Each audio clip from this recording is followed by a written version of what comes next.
बिस्मिल्लाहिर्रहमानिर्रहीम। अस्सलाम वालेकुम दोस्तों, मैं फ़हीम अब्बास आपको खुशामदीद कहता हूँ न्यूज़ कैफ़े में, और उम्मीद करता हूँ कि आप सब खैरियत से हैं और आज के दिन का एक अच्छा सा आगाज़ भी कर चुके हैं।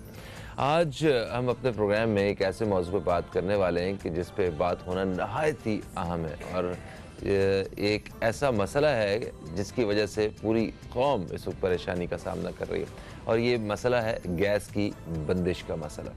जैसा कि आप जानते हैं पाकिस्तान भर में इस वक्त गैस की बंदिश जो है वो उसका सामना करना पड़ रहा है, और ये बड़ी एक अजीब सी बात है कि गर्मियाँ आती हैं तो हमें बिजली की लोड शेडिंग का सामना करना पड़ता है, जैसे ही सर्दियाँ आती हैं हमें गैस की लोड शेडिंग का सामना करना पड़ता है। ये बड़ी बुनियादी सी चीज़ें हैं। मेरा नहीं ख्याल कि दुनिया भर में ऐसे ममालिक मतलब होंगे कि जहाँ इतनी बुनियादी चीज़ों की वजह से अवाम परेशानी का सामना कर रही है, और जहाँ अच्छा स्पेशल हो सकता है दुनिया में ऐसे ममालिक हों, बहुत गरीब मुल्क हों, मगर मतलब एटमी ताकतों में से कोई एक मुल्क, और मतलब एक ऐसा मुल्क जिसके पास वो सब कुछ है कि जिससे वो अपने हालात बेहतर कर सकता है, और उसके बावजूद जो है उसे इस तरह की चीज़ों का सामना करना पड़े। एक ज़रई मुल्क में गंदम ख़त्म हो जाए, चीनी ख़त्म हो जाए, है ना, एक मादनियात से और इन ज़खायर से मालामाल मुल्क में वहाँ पे तेल, पेट्रोल और गैस के मसाइल आपके सामने हो, तो बड़ा कभी कभी दिल दुखता है। एक नाक़िस मनसूबाबंदी है जिसकी वजह से हमें इन सारी मुश्किलों का सामना करना पड़ रहा है। अभी खैर जो हमारे वज़ीर तवानाई हैं हमाद अज़हर साहब, उन्होंने ये कहा है कि आवाम को, इनके जो सार्फिन हैं, इनको 3 मतलब टुकड़ों में गैस जो है वो फ़राहम की जाएगी, सुबह, दोपहर और शाम, ताकि घरों के खाने वाने जो है वो आवाम बना सकें। ये भी बड़ी मेहरबानी है कि इतना सोचा गया है कि खाने 3 वक्त का खाना जो है वो आवाम खा लें और ख़ुद पका लें।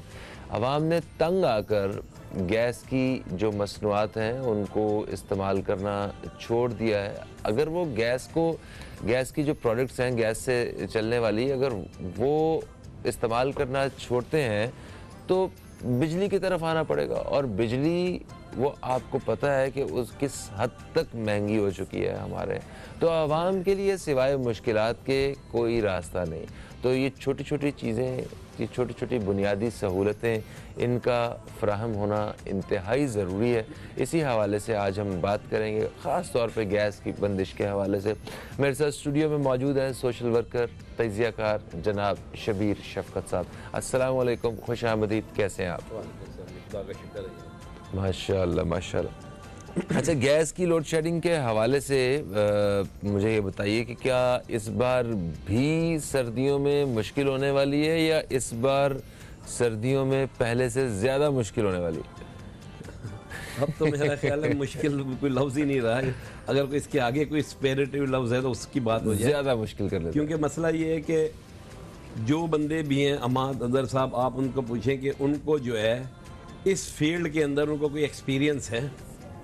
आप एक ऐसे बंदे को लगा दिया है जिसको पेट्रोलियम मसनूआत या तवानाई की कोई एक्सपीरियंस ही नहीं है, उसको ये पता ही नहीं है कि अगर सर्दियों में प्रेशर कम होता है, ये नॉर्मल बात है। लेकिन ऐसा भी नहीं होता कि जैसे कि ये कह रहे हैं कि दिन में जी 3 बार गैस की जो सप्लाई जारी होगी।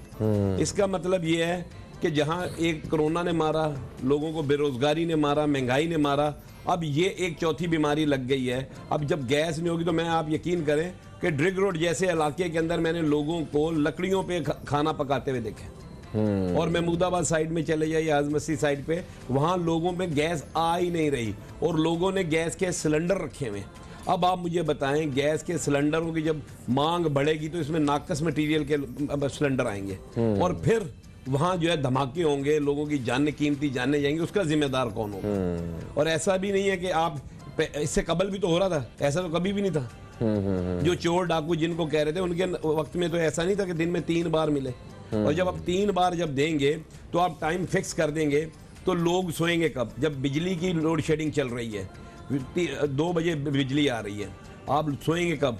और गैस को के लिए कब आप उठेंगे कि तो लोग क्या होगा, ज़हनी तौर पे मफलूज हो जाएंगे, फिर लोगों के अंदर इंतशार पैदा होगा, झगड़े पैदा होंगे, अदम बर्दाश्त पैदा होगा, और क्या होगा कि मुल्क के अंदर जो होगा लोगों के अंदर अफरा तफरी पैदा होगी, तो लोग बीमार हो जाएंगे। सही सही सही। तो वो देखें, गैस का मसला जो है ये हमें कुछ साल ही हुए हैं हमने फेस करना शुरू किया है।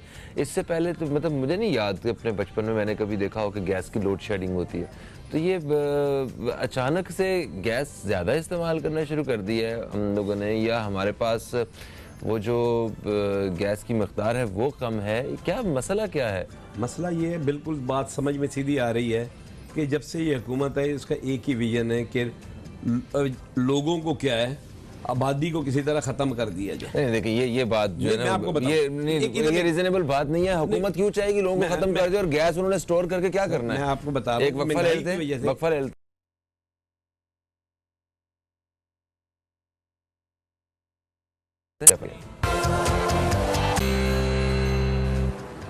वेलकम बैक, आप देख रहे हैं न्यूज़ कैफ़े, मैं हूं फ़हीम अब्बास, और इस वक्त हम बात कर रहे हैं मुल्क में जो गैस की बंदिश का सामना करना पड़ रहा है अवाम को, इस हवाले से। और इस हवाले से बात करने के लिए स्टूडियो में मौजूद हैं जनाब शब्बीर शफकत साहब। शब्बीर साहब, वक्फे से पहले आप बता रहे थे कि ये गैस के हवाले से जो मुश्किल पैदा हो चुकी है उस बारे में बात ये हो रही थी कि कुछ साल पहले तक तो इसका तस्वुर भी नहीं था कि हमारे यहाँ गैस की भी लोड शेडिंग होगी। तो आखिर आपको क्या लगता है कि ये क्यों एकदम से हमें गैस की बंदिश का सामना करना पड़ रहा है? ये नाकस मनसूबाबंदी है, पहली बात है। वजह सिर्फ ये है कि आपको भी पता है और हमें भी पता है कि ये सर्दियों के अंदर ऐसे मसाइल पेश आते हैं, लेकिन उसका सदेबाब किया जाता है। ऐसा नहीं होता कि उसके अंदर आप टाइम शेड्यूल दे दें।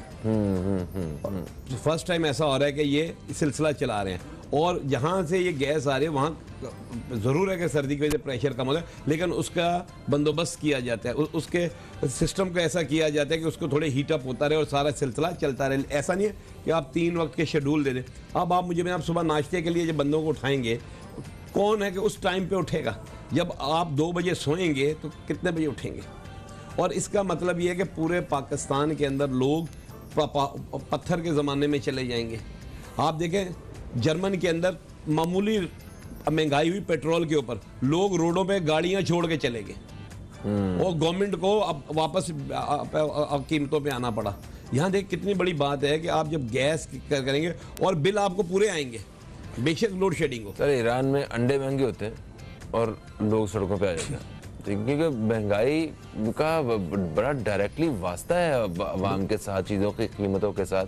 खैर, मैं ये पूछा था कि आखिर ऐसा क्या आबादी बहुत ज़्यादा बढ़ गई है, हमारा इस्तेमाल बढ़ गया गैस का, या हमारे पास ज़खायर कम हो गए हैं? देखिए जी, ज़खायर भी वही हैं और आबादी भी, ऐसा नहीं है कि बिल्कुल आसमान तक पहुँच गई है। बात सिर्फ ये है कि अनप्रोफेशनल लोग जो हैं इस फील्ड में आ गए हुए हैं, जिनकी ये फील्ड नहीं है, जिनको इस चीज़ का तजर्बा नहीं है। एक अलम ही है पाकिस्तान का कि जो बंदा जिसको कानून का पता नहीं होता वो वजीर कानून बना दिया जाता है।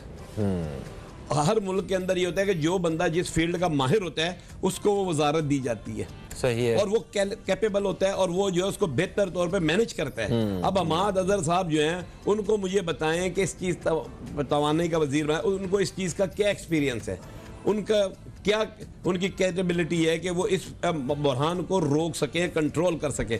इधर तो वो बंदा आना चाहिए जो इस चीज़ इंजीनियर हो, जिन्होंने इसमें इंजीनियरिंग किया हो, जिनको इस चीज़ का पता हो, वो इस फील्ड के माहिर हों, जिन्होंने पेट्रोलिंग के अंदर जो है काम किया हो। इनको तो इस फील्ड का ही नहीं पता। तो आपको कहने का मतलब है कि जो ये सूरत हाल है गैस की बंदिश की, इसके जिम्मेदार जो हैं वो वज़ीर तवानाई हमाद अजहर साहब हैं? बिल्कुल, उनकी पूरी वजारत है। जब उनको पहले से पता था कि ये सारी चीज़ें होने वाली तो उसका सदेबाब तो कर दे। लेकिन अभी भी ये मैं बता दूं, ऐसा नहीं है कि जो ये कर रहे हैं ये इनकी अपनी जो है नाकस मनसूबा बंदी है। इसके पीछे क्या उनके मंसूबे हैं? क्योंकि ऐसा नहीं है कि बिल्कुल ये गैस की जो इतनी प्रेशर कम हो गया कि आप जो है उनको शेड्यूल वाइज देना शुरू कर दें। ये कोई घर है, कोई CNG स्टेशन नहीं है कि आप उसका शेड्यूल तय कर दें। आपको गैस की ज़रूरत घर में हर वक्त पड़ती है। आप घर में मेहमान आ जाएंगे तो आप क्या करेंगे? आप कहेंगे ये शेड्यूल में है कि शाम में अनदर गैस नहीं, कितनी अहमकाना बात है। इससे अंदाजा लग रहा है कि ये हुकूमत के पास जो वजीर हैं वो नाअहल हैं। ये बात तो अब खुलकर बात सामने आ गई ना। जब आप ये चीज को एडमिट करते हैं कि जी हम जो शेड्यूल देंगे आपको, तो इट्स मीन कि आप जो है इस फील्ड में है ही नहीं है, आप इस बुरहान को काबू कर ही नहीं सकते। अच्छा, सीएनजी स्टेशंस पूरे पाकिस्तान में मतलब अच्छा खासा एक बिजनेस शुरू हुआ था, लोगों ने अच्छे खासे पैसे इसमें लगाए थे अपने कारोबार के लिए, सीएनजी स्टेशंस खोले थे, तो उसका क्या मुस्तकबिल है? क्या सीएनजी स्टेशन की क्या सूरत हाल है? क्या वहाँ गैस वैस आ रही है? देखिए जी, वहाँ भी ये था, लेकिन अभी तो वहाँ जो सिलसिला कुछ बेहतर है। लेकिन आप ये देखें ना, सीएनजी पे लोगों को यही मंसूबा दिया गया ना, पेट्रोल से निकले सीएनजी पे आए। लोगों ने हुकूमत की बात मानी और लोगों ने सीएनजी कर दी, गाड़ियाँ अपनी सीएनजी किट्स लगवाई और महंगे 50-60 हज़ार। उसका क्या हुआ? वो बेचारों की किट पड़ी हुई है। हमारे वजीर आजम साहब कहते हैं कि यूरोप के अंदर देखे ये होता है, ये होता है। भाई बिल्कुल आपकी बात है, सरांखों पे बिल्कुल यूरोप के अंदर लोग इस तरीके से होते हैं, महंगाई ऐसे। लेकिन वहाँ ये भी तो होता है कि जब ऐसे हालात होते हैं तो वजीर आजम रिजाइन भी करके चला जाता है। ये क्यों नहीं आप हमें बताते? सही बात, रिजाइन की बात तो ठीक है, मगर रिजाइन के बाद का सोच के मुझे हैरानगी हो रही है कि फिर क्यों होगा 9.5। सर मसला है वही होगा जो मंजूर खुदा होगा। इस कौम अच्छा, तो खुदा ही हाफिज है। इस गैस की फराहमी को यकीनी कैसे बनाया जा सकता है? आपको क्या लगता है कि क्या करने की जरूरत है इस वक्त के जैसे चीजें थोड़ी सी बेहतरी की तरफ आए? जरा थोड़ा सा मशवरा देना। बात यह है कि हमारे पास हर कुदरत, पाकिस्तान दुनिया का वाहिद मुल्क है जो हर नेमत से माला माल है, इसमें कोई शक नहीं है। और पाकिस्तान के लोग भी बड़े प्यारे हैं। आप देखिए कोविड के अंदर लोगों ने एक दूसरे की मदद करके बचाया। अब भी गैस के जो ज़खायर हैं, अगर उनको बेहतर तौर पे यूटिलाइज किया जाए ईमानदारी के साथ, तो मैं समझता हूँ कि ऐसा नहीं है कि लोगों तक ना पहुँचे। लेकिन इसके पीछे कोई ना कोई मकासद है हुकूमत के, कि लोगों को जो है ये कहा जाए कि ये गैस कम हो गई, गैस का प्रेशर तो सर्दियों में हर वक्त ऐसे ही होता है। कोई नई बात तो नहीं है। हाँ, कोई ऐसा ही मौसम आता है सर्दियों का, कोई ऐसा तो नहीं बर्फ पड़ना शुरू हो गई है कि वहाँ बर्फ के पहाड़ गिर गए हैं सुई के अंदर या दूसरी जगहों पे। मतलब कहने का उसका सदेबाब क्या है। लेकिन मसला ये है कि इसके पीछे कोई ना कोई मनसूबाबंदी होगी, या फैक्ट्रियों को या दूसरों को करने के लिए लोगों को ये वबाल में फंसाया जा रहा है। और हैरत की बात तो ये है कि अवाम निकल नहीं रही। इतने जुल्म हो रहे हैं, इतने नाइंसाफी हो रहे हैं। बिजली की लोड शेडिंग है, बिल फिर भी उतने ही आ रहे हैं। गैस की लोड शेडिंग होगी, बिल उतने ही आएंगे। कोई इस पे नोटिस नहीं लेता, कोई इसको सो मोटो एक्शन नहीं लेता, क्योंकि अब खुदा बेहतर जाने के अवाम के साथ ये लोग क्या कर रहे हैं या अवाम के साथ क्या करना चाह रहे हैं। अच्छा ठीक है, घरों में तो गैस की लोड शेडिंग हो रही है, क्या सनतों में भी गैस की फराहमी जारी है या वहाँ भी इसी तरह मामला? थोड़े सुनने में तो ये आया कि कुछ फैक्ट्री वाले जो हैं उनको तो मिल रही है, लेकिन उनमें ऐसा नहीं है कि जैसे ये घरों वाले सार्फिन को परेशानी है वहाँ पे है। ऐसा नहीं, ऐसा नहीं। अच्छा, ऐसा नहीं है। अभी तक तो ऐसी कोई बात सामने नहीं आई। तो इसका मतलब ये अच्छी बात है, अगर वहाँ उनकी ज़रूरत पूरी हो रही है तो ये भी एक अच्छी चीज़ है। एक पहलू तो ये अच्छा है ना फिर तो। नहीं, अच्छा कैसे? आप मुझे बताएं, जब आवाम आपकी परेशान हो, आप मुझे बताएं स्ट्रीट क्राइम बढ़े हैं या नहीं बढ़े अभी? बिल्कुल बढ़े हैं। यस। उसकी क्या रीज़न है? बेरोजगारी, गुर्बत, महंगाई। अब जब एक बंदा, आप देखें रोटी कितने की है आज, रोटी आपको 15 रुपए की मिल रही है। सही है, ठीक है। किसी के घर के अगर 10 मेंबर हैं तो घर में गैस तो आ नहीं रही, तो बाहर वो 10 के लिए 20 रोटियां तो लेके आएगा। ठीक है, तो वो 20 रोटियां 400 रुपए की या 300 रुपए की, इसकी 20 रोटियां आएंगी। 3 वक्त में कितने की आएंगी? तो वो सर वो तो 1000-1200 रुपए की रोटियां आ गई सिर्फ। अब आप मुझे बताएं, अब वो जब पूरा नहीं होगा तो वो क्या करेगा? रोटी किसी चीज के साथ खानी भी है, वो एक अलग मैटर है, वो अलग है। आप पानी के साथ खा ले, चले सालन नहीं है, लेकिन आपको 1200 या 1000 रुपए की जो रोटी लानी पड़ेगी, अगर वो नहीं है तो फिर आप क्या करेंगे? जब आपका बच्चा भूखा मर रहा होगा तो आप क्या करेंगे? आप तो खुद लोगों को क्राइम की तरफ रागब कर रहे हैं। गवर्नमेंट की पॉलिसियां जो होती हैं वो ये होती हैं कि लोगों को रिलीफ दिया जाए, लोगों को फैसिलेट किया जाए, ये ना किया जाए कि लोगों को जराइम की तरफ रागब किया जाए। आज आप देखें, पढ़े लिखे बंदे भी जो हैं वो क्राइम में जा रहे हैं। पढ़े लिखे बंदे भी देखें वो क्या कर रहे हैं, मामूली काम कर रहे हैं, ये दिहाड़ियों पे लगे हैं, बसों में, गाड़ियों के अंदर वो चीज़ें बेच रहे हैं। आप यकीन करें, कल मैं एम ए जिन्ना रोड से गुजरा, सिग्नल पे रुका हूँ, एक बड़ा मोजिस बंदा, साफ पता चल रहा है वो पढ़ा लिखा बंदा है। उसने क्या किया, टोपी पहने, मास्क लगा के, तो बेचारा अपनी बेटी के साथ भीख मांग रहा है। और मुझे इतनी शर्म आई, मैंने कहा यार ये वक्त आ गया। तो इसके जिम्मेदार कौन है? आप कह रहे हैं या मदीने की रियासत बनाना चाहते हैं, तो मदीने की रियासत के भाई बात यह है कि वहाँ जो खुलफाए राशिदीन थे वो तो ये कहते थे कि अगर दरिया दजला के बाहर बकरी का बच्चा भी भूखा रहेगा उसके जिम्मेदार हम होंगे। तो हर बंदा जो है ओन करता है, जो हुकूमत चलाते हैं वो हर चीज़ को ओन करते हैं। आप तो किसी चीज़ को ओन ही नहीं करते। आप तो मैं यूरोप की मिसालें देते हैं, लेकिन यूरोप के हुक्मरान जो करते हैं वो आप नहीं बताते कि वो रिजाइन दे के चले जाते हैं, वो उस तरफ आप नहीं आते। सही। अच्छा, ये जो सोशल मीडिया पे एक मैसेज आजकल गर्दिश कर रहा है कि गैस की लोड शेडिंग का बाकायदा एक शेड्यूल जारी कर दिया गया है और वो ये है, तो ये क्या बिल्कुल सही है? देखिए जी, अब तक तो यही चल रहा है कि ये मैंने आपको मैंने विजिट किया है। मैं ड्रिग रोड में गया हूँ एक घर में, तो मैं उन्होंने कहा जी अब बैठे चाय पिए, देखा तो वो लकड़ी के साथ वो चूल्हे में आग, मैंने कहा जी क्या गैस नहीं? बोलो गैस तो 4 दिन हो गए आ ही नहीं रही यहाँ पे। अब देखें, लकड़ी का इस्तेमाल जो है उसके लिए भी हम बारहा मुख्तलिफ जब शोज़ वगैरह करते हैं तो उस पर भी हम ये लकड़ी को जलाने के हवाले से या ईंधन के तौर पर इस्तेमाल करने के बारे में मना करते रहे हैं, और ये एक गलत बात भी है। हमारा दरख्त जो हैं वो इसकी वजह से दरख्त कटेंगे हमारे पास ऑलरेडी दरख्तों की कितनी किल्लत है। एक तरफ जो है ना वो बिलियन ट्री मंसूबे किए जा रहे हैं, दूसरी तरफ हमें गैस की दुनिया से हटा के वापस जो है ना लकड़ी जलाने को लाया जा रहा है। लकड़ियाँ वहाँ पहले गाँव में वहाँ होती थी, वहाँ ओपन एयर होता था। अब ये हमारे घर जो है वो बंद हैं। अब जब ये लकड़ियां जलेंगी कार्बन डाइऑक्साइड जाएगा और क्या होगा उसका आपको अंदाजा नहीं, सारा धुआं भर जाएगा। वो क्या हमारे घर किस तरीके के आजकल जो जहां लकड़ियां का इस्तेमाल होता है वहां जो है ओपन एयर होती है, फिजा में चली जाते धुआं। सर, पाक ईरान गैस लाइन का जो मंसूबा है वो कहां तक पहुंचा है और क्या उससे कुछ आवाम को सहूलत गैस के हवाले से होगी? इस बारे में हम ज़रूर बात करेंगे। एक वक्फा दरमियान में आ चुका है दोस्तों, एक वक्फे के बाद आपसे दोबारा मुलाकात हो रही है।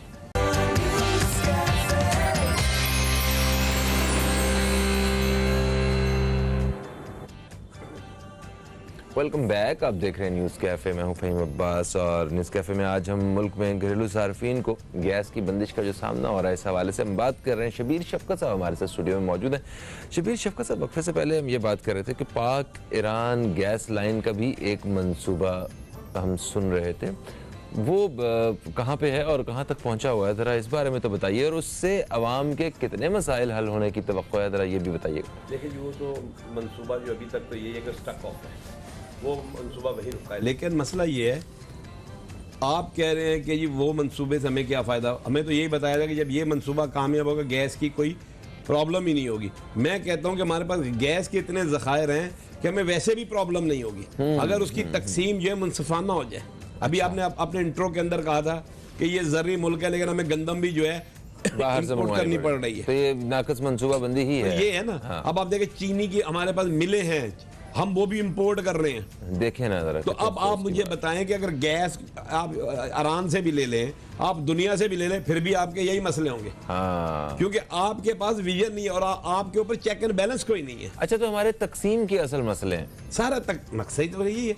अब आप देखें, पानी, अब अगर पानी की तकसीम सही तरीके से मिल जाए तो मुझे बजाय किसान को मुश्किल होगी, उसके ऊपर लोगों का मर्डर हो जाते हैं। सर, तकसीम अच्छी होगी तो मुझे लगता है कि कराची में भी अगर पानी की तकसीम वाला मामला हल हो जाए तो हमें पानी खरीद के पीना भी ना पड़े। तो अगर खरीद के ना पड़ना पड़े तो जो बेच रहे हैं उनके महल कैसे चलेंगे? अच्छा। मसला तो ये, चंद लोगों को फायदा देने के लिए पूरी कौम को कुर्बानी का बकरा बना दिया जाता है। और कौम इतनी अच्छी है, ऐसा मासूम ये बकरा है कि आगे जब आवाज भी नहीं निकालता, बोलता करते जाओ ज़बा। वाह वाह वाह वाह, तारीफ की थी कौम ने। जी हाँ, माशाल्लाह। तो आप क्या चाहते हैं कि ये थोड़ा सा कोई रेजिस्ट करें कुछ? बिल्कुल है ना। आप देखें, आपके ऊपर जुल्म हो रहा है और आप रेजिस्ट नहीं करें। एक मुर्दा, उसके ऊपर मक्खियां बैठे हैं, उसको आप सुइयां मार दें, उस मुर्दे को कुछ नहीं होता। ये कौम अब इस तरीके की होगी है। इतना जुल्म हो रहा है कि बिजली का बिल आप ठीक करवाने जाए, वो बोलेंगे जी भर दे।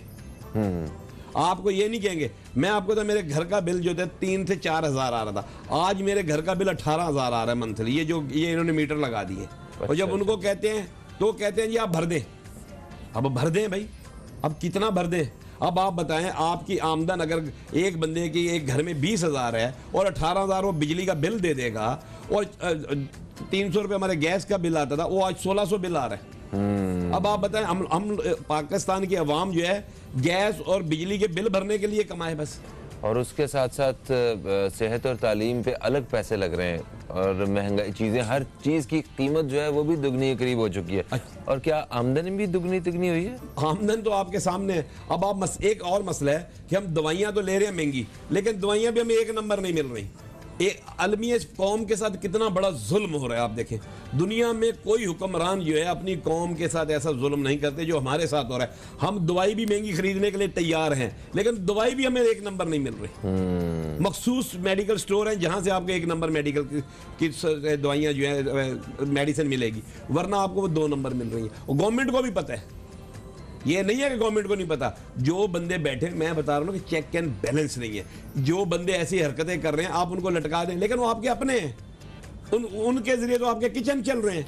नहीं, अपने नहीं, वो ऐसा भी है कि वो अगर कोई ऐसे लोगों को पकड़ते भी हैं तो वो कुछ प्यार मोहब्बत तोहफे तहाइफ से जो है ना मामला हल हो जाते हैं ना। मसला तो ये ना, तो ये असल अच्छा, यही वो लोग दुश्मन हैं जिनकी वजह से वो हमारे दुश्मन हैं असल में। वो इदारों में वो लोग जो रिश्वतों से और इन सारी चीज़ों से गलत चीज़ को होने देते हैं, और उनकी असल में जिम्मेदारी है कि गलत चीज़ को रोकना। तो यही तो निज़ाम ख़राब है जिसको ठीक करने की कोशिश की जा रही थी, जिसी को तो पॉइंट आउट किया था इमरान खान साहब ने अपने मतलब इस दौरे हुकूमत से पहले, जब वो पूरी कैंपेन कर रहे थे। जगह जगह आकर उन्होंने यही तो कहा था कि मैं इदारों को बेहतर करेंगे, इदारों में मतलब ये जो काली भेड़ें हैं इनको निकालेंगे। तो उसमें तो कुछ बेहतरी नहीं आ सकी। देखिए जी, मैं आपको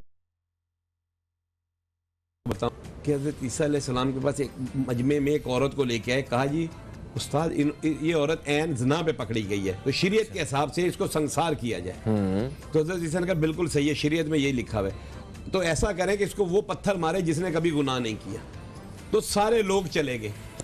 तो उन्होंने कहा बेटी क्या बात है कि किसी ने पत्थर, उन्होंने बोला नहीं किसी ने नहीं मारा। उसने बोला बेटी जाते रहे, तू भी सलामती से चली जा। मतलब यह है कि निज़ाम तो आप तब सही करेंगे जब आप खुद सही होंगे। जब आप खुद सही नहीं होंगे तो निज़ाम कैसे सही होगा? पहले तो आपको खुद अपना चेक एंड बैलेंस करने की जरूरत है। फिर आप अपने इर्द गिर्द जो आपने हवारी रखे हुए हैं उन पे दे नजर रखें। आपका जो बंदा पकड़ा जाता है, जो बंदे आपके पता चलता है कि ये बंदा करप्शन में, आप उसको लटका दें। आप तो लटकाते नहीं है, आप तो उनको बाहर भेज देते हैं क्योंकि वो आपके अपने। इसके अंदर ये चॉइस नहीं होनी चाहिए, मुजरिम को मुजरिम समझा जाए। हम हमेशा से ये कहते हैं कि मजलूम और जालिम की जंग है। जालिम जो है वो कभी मजहबी कार्ड इस्तेमाल करता है, कभी किसी जगह जाता है। आप जालिम को जालिम देखें, इसने जुल्म किया इसको सजा मिले। अदालत की नज़र में काजी के सामने तो सारे एक से ही होने चाहिए, कोई अमीर गरीब ताकतवर कमज़ोर ये तो नहीं होना चाहिए, उसके लिए तो सब एक से होने चाहिए। खैर ये बताइए कि अवाम जो है, आप ये तो बता दिया हुकूमत की तरफ से ये हो रहा है, हुकूमत की वजह से इनकी नाकस मनसूबाबंदी की वजह से या मिस हैंडलिंग की वजह से जो है ना वो हमें इन सारी मुश्किलात का सामना करना पड़ रहा है गैस के शोबे में। तो अवाम क्या करे? अवाम क्या अभी गैस के चूल्हों की बजाय बिजली के चूल्हे ले ले, या वो लकड़ियों का बंदोबस्त करना शुरू कर दे? वो अवाम को भी तो कोई रास्ता चाहिए ना, क्योंकि ये वो चीज़ तो नहीं है कि हम चलें 3 टाइम खाना खा रहे थे, चलें छोड़ देते हैं 1 टाइम खा लेते हैं, ऐसा तो मामला नहीं है। खाना तो 3 टाइम ही खाना है आवाम ने। देखिए जी, मेरा ख्याल है इसीलिए इन्होंने दस्तरखान जो है खोले हुए हैं। इसीलिए मेरा ख्याल है गवर्नमेंट के पहले से ही दस्तरखान खोल दिए, क्योंकि हमने तो गैस की बंदिश करनी है। लोग उधर से जाके लाइनों में, आप देखें हर जगह लाइनें लगी हुई हैं, ख्वाह सास प्रोग्राम हो किसी जगह लाइनें लगी हुई हैं। आप कह रहे हैं कि ये गैस का जो मसला है खाने का, अब आप देखें एक इन्होंने कंप्रेसर में मशीन आई हुई है मार्केट के अंदर 3200 की मिलती है। लोग क्या कर रहे हैं, वो अपने घर में ला रहे हैं कि गैस खींचा जाए ताकि हमें गैस मिल जाए। उससे क्या होगा, खतरनाक काम हो रहा है। उससे क्या गैस आ जाती है? गैस आ जाती, वो क्या होता है कि साथ वालों को थोड़ी थोड़ी जैसे मिल रही है, आप उनकी भी खींच के अपने चूल्हे में ले आते हैं। अच्छा, अब आप बताएं कि जब ये आप गैर कानूनी काम करेंगे तो कौन आपको गैर कानूनी काम करवाने के मजबूर कर रहे हैं? तो ये गैर कानूनी जो काम हो रहा है, जो डिवाइस है, ये कोई स्मगल होके आ रही है? कैसे? नहीं, ये पाकिस्तानी कंप्रेसर टाइप की है, वो आप उधर लगा देंगे तो वो गैस दूसरों की जो है ना वो प्रेशर से वो खींच के ले आएगी। तो अगर ये चीज गलत है तो ये ओपन नहीं मिल जाती है? मिलती है, अब चले जाए मार्केट में मिल रही है, 3200 की मिल रही है, कहीं 3500 की मिल रही है। और फिर आप देखें ये चीज़ है, फिर लोग सिलेंडर इस्तेमाल करेंगे। सिलेंडर कितनी खतरनाक चीज़ है। और आप मुझे बताएं, घर अगर एक फैमिली है, अगर उधर सिलेंडर फट गया तो उधर क्या हाल होगा? तो इसके जिम्मेदार कौन होंगे? इसका मतलब आप लोगों को मारना चाहते हैं। और अगर लकड़ी पे हम चला रहे हैं तो हमारे घर जो है बंद होते हैं, हमारे घर जो है खुले नहीं है जैसे देहातों में है कि धुआं जो है बाहर निकल जाएगा, ये धुआं अंदर ही सर्कुलेट करेगा, तो लोगों को दमा होगा, लोग मरेंगे। तो आप लोगों को क्या देना चाह रहे हैं? हम तो कह रहे थे कि तब्दीली आएगी, ये तब्दीली नहीं है, ये बीमारी आ गई है। कोई हल दसो, कोई इसका हल यही है हल कि बताएं। आवाम जो है नारों से निकले, जो बंदा गलत है उसके खिलाफ खड़ी हो जाए। दुनिया में ऐसे होता है, दुनिया में लोग बाहर निकल आते हैं। आप देखें 38 रुपए घी के ऊपर 1 किलो पे बढ़े हैं, 38 रुपए, 38 रुपीज। आप देखें 38 रुपीज छोटी रकम नहीं है। 2 रुपए, 4 रुपए, 5 रुपए तो बढ़ते थे। भाई 5 कहां से बढ़ते थे? 5 भी नहीं बढ़ते थे यहाँ से। 1 रुपए या 2 रुपए, सही है, समझ रहे हैं? तो यहाँ इतने बढ़ रहे हैं और अवाम चुप है। इसका मतलब कि अब अवाम बेहिस हो गई है, अवाम खत्म हो गए। उनको पता है कि हमारा ना हमारी अदलिया ने सुननी है, ना हमारी फौज ने, किसी अदारे ने हमारी सुननी नहीं है। इसलिए बेहतर ये है चुप करके बैठे रहो, भूख है तो मर जाओ, लेकिन बाहर ना निकलो, किसी ने सुनना नहीं है। अवाम का ये माइंड सेट हो गया हुआ है, इसलिए अवाम देखे निकल नहीं रही। अवाम जो है वैसे अगर कोई मजहबी नारे लगे तो लोग अल करके निकल आते हैं, लेकिन इस पे नहीं निकल रहे। होना तो ये चाहिए, कोई भी हुकूमत हो गलत काम करती है, महंगाई बिला जवाज करती है, तो बाहर निकले, पूरी कुव्वत के साथ निकले, लेकिन अवाम नहीं निकल रही। अच्छा ठीक है, तो अवाम के पास सोशल मीडिया जैसा हथियार भी मौजूद है। क्या यहाँ पे भी सारे मुतहद होके कोई अपनी आवाज़ जो है वो मतलब पहुँचा सकते हैं हुक्मरानों तक? देखिए जी, हुक्मरानों को तो सब पता है। आप बताएं, जब एक बंदा देखिए, पता तो रब को भी ये सारा हमारे बारे में, मगर कुछ ना कुछ तो कोशिश तो करनी पड़ती, मांगना तो पड़ता ही है ना अपना। तो आप मतलब अवाम को क्या सजेस्ट करेंगे कि वो हुक्मरानों से, हुकूमत वक्त से वो किस तरह अपने इस हक को हासिल करें? देखिए जी, अवाम जो है, जैसे लोगों को टमाटर की महंगाई हुई थी, लोग टमाटर का बाइकाट कर दें। ठीक है, लोग ये जैसे ही लोगों ने कहा जी चीनी महंगी हो गई है, लोगों को ये सजेशन सोशल मीडिया पे जी गुड़ का इस्तेमाल करें, ठीक है, इससे आपकी सेहत भी अच्छी होगी। और चीनी माफिया का भी जो है, अभी आप बताएं चीनी के गोदाम लाड़काना से पकड़े गए, आप बताएं उस बंदे को सजा मिली? सजा नहीं मिली ना। तो आप यकीन करें, आप करप्शन करें, आप जुराइम करें, आप बादशाह, आपको सारी लोग इज्जत करेंगे। ये कल्चर बन गया हमारा। जब तक हम मुजरिम को सजा नहीं देंगे, पाकिस्तान में आप देखें बड़े बड़े जखायर पड़े हुए हैं। अवाम क्या करे? जो मेरे इस वक्त नाजरीन मुझे देख रहे हैं, वो इस मतलब आपकी बातें, आपके मशवरे जो हैं सुनने के बाद, जो असल सूरत हाल है इसको जानने के बाद, वो क्या करें? वो चुप करके मतलब सुन के फिर खामोश होकर घर बैठ जाएं, या कोई एक्शन लें अभी इस पर? अवाम का काम है सोशल मीडिया के ऊपर ज्यादा से ज्यादा कैंपेन चलाए, अच्छा, लोगों को मोटिवेट करे कि भाई अगर ऐसा हो रहा है तो आप उठ खड़े हो, और बात चीजें ऐसी हैं जिनका बाइकाट किया जा सकता है, उसका बाइकाट किया जाए, ताकि जो है वो माफिया जो इस चीज की शॉर्टेज कर रहा है वो अपने अंजाम तक पहुंचे। जब उसको वो चीजें कम, कोई खरीदार नहीं मिलेगा तो जाहिर है फिर मार्केट में लेकर आएंगे। बिल्कुल ठीक होगा। थैंक यू सो मच, आप तशरीफ लाए और इस हवाले से हमने जो है वो बात की। इन मसाइल पे बात करके ही हम हुकूमत की तवज्जो दिला सकते हैं इस जानिब, क्योंकि ये बहुत ही एक संजीदा किस्म का मसला है और इसको हल होने की भी बड़ी अशद ज़रूरत है। एक वक्फ़ा है, वक्फ़े से वापस आएंगे तो हमारे साथ होंगे जनाब मौलाना बशीर फ़ारूक क़ादरी साहब, जिनसे बात होगी इस तरह इस्तिखारा और रूहानी इलाज के हवाले से। तो कहीं मत जाइए, न्यूज़ कैफ़े देखते रहिए, अब तक देखते रहिए।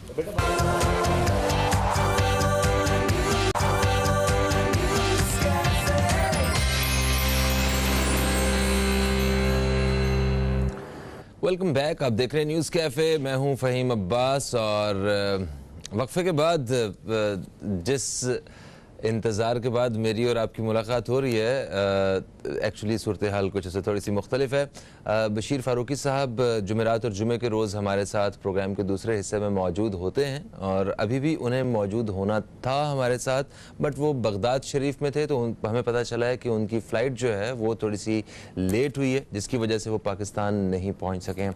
तो अब उनकी हमारी कल भी मुलाकात नहीं हो सकेगी, नेक्स्ट वीक में हमारी जो मुलाकात है वो बशीर फ़ारूकी साहब से होगी।